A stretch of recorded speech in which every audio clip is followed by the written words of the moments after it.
All right, are you guys ready for chapter 7? 2 chapters left to go. I didn't know I had enough voice to read a whole book. Oh, but I'm glad I had the chance to spend the time with you all.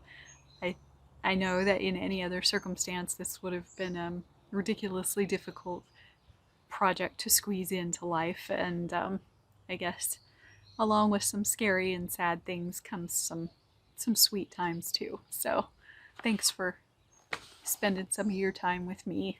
It's been nice, so thank you. All right, if you're ready, chapter 7 it is.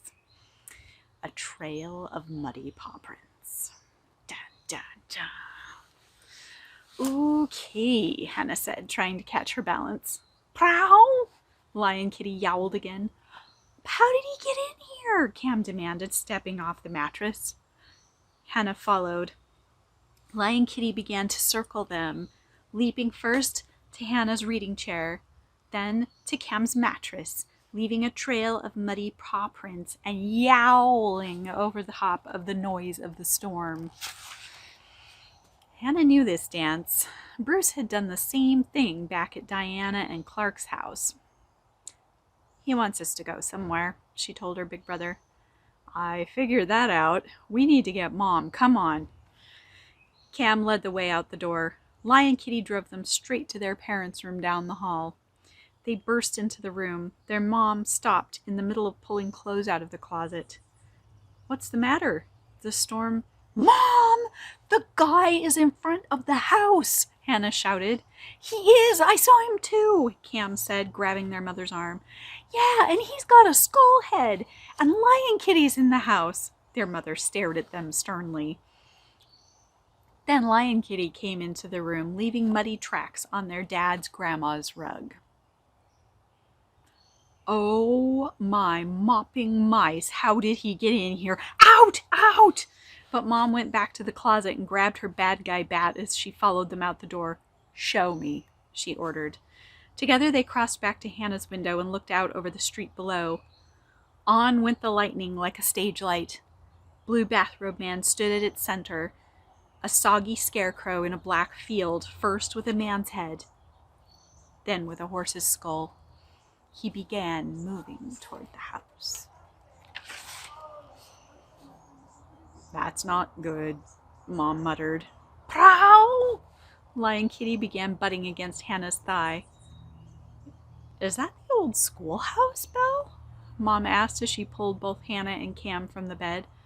Yeah, Hannah answered. We think so. It's a warning bell, isn't it? Mom tried to drag them toward her bedroom, but Lion Kitty grabbed Hannah's pajama pants and pulled hard, nearly knocking her over. Hannah opened her mouth to scold the cat, but after a second, she closed it again and turned to her mom instead. Mom, I think we need to get out of here right now. What? Out there? Lion Kitty yanked Hannah toward the stairs. Mom, the kitty guard, the visit to the schoolhouse, the warning bell, Lion Kitty in my room when the door was closed. Do we need more weird to get the idea? Hannah pointed to the cat, keeping her foot off the floor with his teeth. We need to get out of here. Hannah watched her mom's face. For all that her mother talked about old memories and new stories, it looked like her practical brain was going to win. Hannah stopped resisting the tug at her leg and followed Lion Kitty down the stairs at a run. Oh, fish fingers, Hannah, don't you? Mom started, but then Hannah heard Cam come running after her. At least get shoes and a jacket and a flashlight. Hannah and Cam stopped long enough to cram their feet into sneakers. They grabbed their rain jackets from the closet. Lion Kitty was headed to the back door just as the front door began to rattle ever so slightly. Mom! Cam shouted.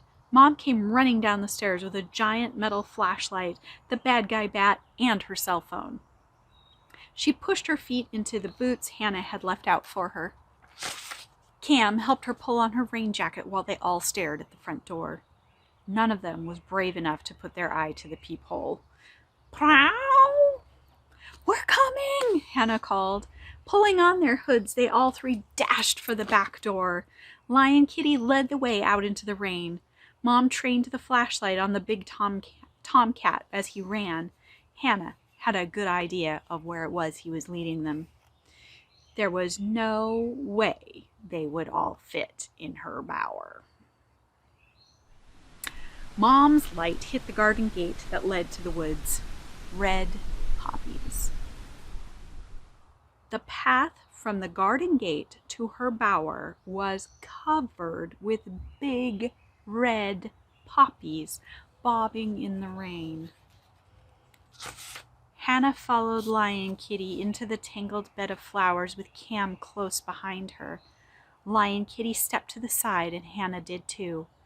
"Come on, get inside," she told her mother and her brother.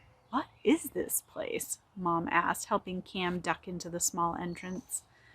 "My secret hiding place," Hannah said, pulling her mother's arm to get her to duck down. She was gonna get so many scratches. She was too big. "Nope, you first," Mom insisted. Hannah started to protest, but quickly realized it would just be faster to go. She felt her mom shaking the vines right behind her. To her surprise, they both fit easily inside with Cam. "Lion Kitty, come on!" Again to her surprise, he came when she called him. Mom trained her flashlight around the small cavern of branches. First on Hannah's seat, with the new set of poppies tied on either side of the throne. Then on the pebble floor made of wishing stones. The floor was complete. Hannah grabbed the flashlight from her mother and shined it on the mosaic.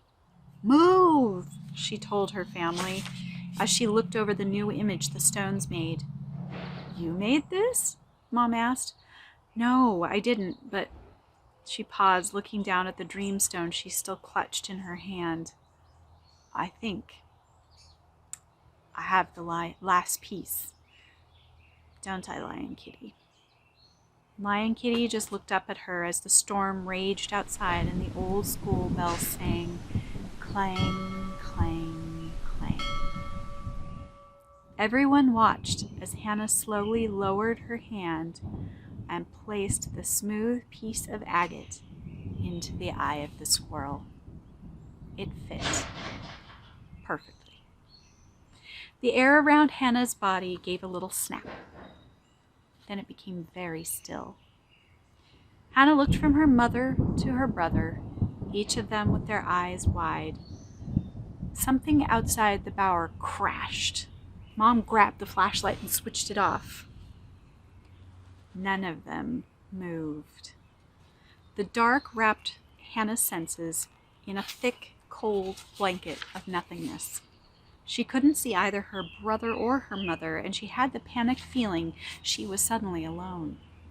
Carefully, she reached her hands toward them. Her arm bumped their reaching hands, and she could breathe again. They found each other's hands and squeezed tight. "Look," her mother whispered, tugging on Hannah's hand. The dreamstone, the eye of the squirrel, had begun to glow, sending tendrils of light swirling up from its center like lace in the quartz she found earlier this afternoon. The glow illuminated the serious face of Lion Kitty as he watched the light climbing its own vines, growing, building. Hannah glanced nervously towards the entrance of the bower. The light was getting so bright. Wouldn't Blue Bathrobe Man see it? Lion Kitty circled the crisscrossing bars of the light to Hannah's side. Soon Cam and Mom followed suit as the creation moved toward the forest-facing wall of the tiny hideaway. The glow became almost blinding, but Hannah stared as she saw what it had become. A gate. Clang, clang, clang. The sword against the golden gate. The treasure waits within. One treasure brings one heart true love. One treasure brings the world to end. Ken looked at her curiously as she whispered the rhyme. Then Lion Kitty reared back and slammed his great forepaws forward. The Golden Gate swung open. Well, that's the end of chapter 7. Things are getting kind of wild. I'm so excited to get to chapter 8. It's honestly been quite a while since I've read this book, so super, super fun. Anyway, I hope you've been enjoying following along with the backyard I used in my imagination for setting this book, and we will come back in just a few days to gather up Hannah and Cameron and Bridget on the final leg of their adventure. So I hope you're as excited as I am. This is going to be so fun. Anyway, I will see you very, very soon. You be out there and you have a wild adventure of your own making. I think you can come up with something even better. So I will see you soon, and I look forward to hearing all about it. Bye-bye.